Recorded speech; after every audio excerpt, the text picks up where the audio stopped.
I don't want this to be you.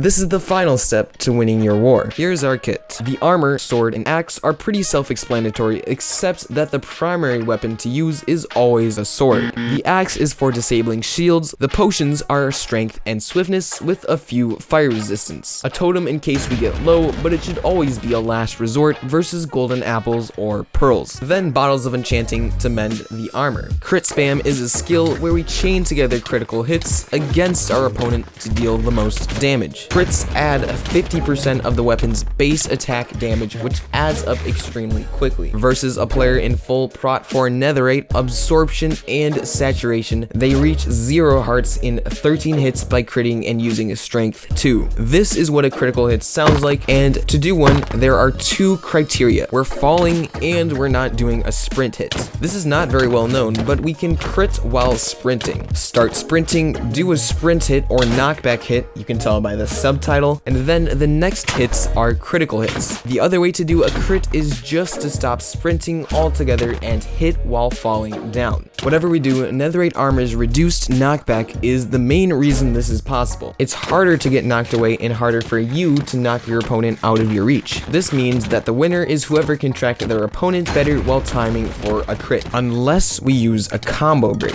A combo break is where instead of critting, we counter our opponent's jump pattern. To have the best effect, we do a knockback hit, and if done correctly, it can seriously cause your opponent to be out of sync. In our kit, we're using strength 2, swiftness 2, and fire resistance potions. If you opt to use splash potions, the duration is affected by how close they land in your hitbox, so throwing it straight up will give you the longest duration. This is risky, however, since if you're knocked out of the way, you may get nothing. Throwing it at your feet is the safer alternative in that case. Throughout our PvP fights, we always want to have these effects applied.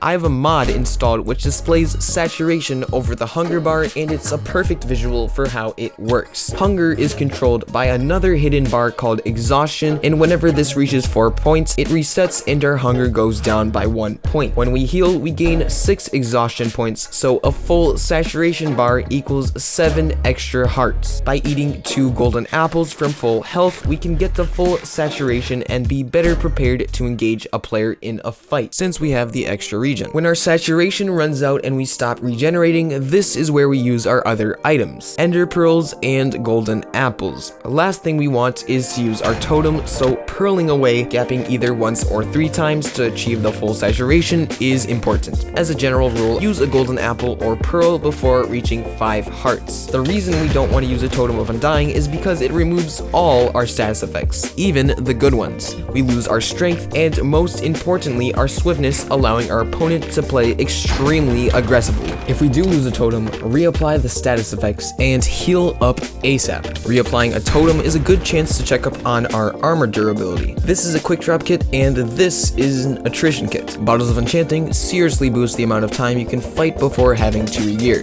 Also, since helmets and boots break faster than the chestplate and leggings, a strategy is to take off the chestplate and leggings to mend the weaker ones more. Obviously, this is risky, but it has noticeable benefits in PvP. Buy it, use it, break it, fix it, trash it, change it, melt, upgrade it, draw it, point it, zoom it, press it, snap it, work it, quick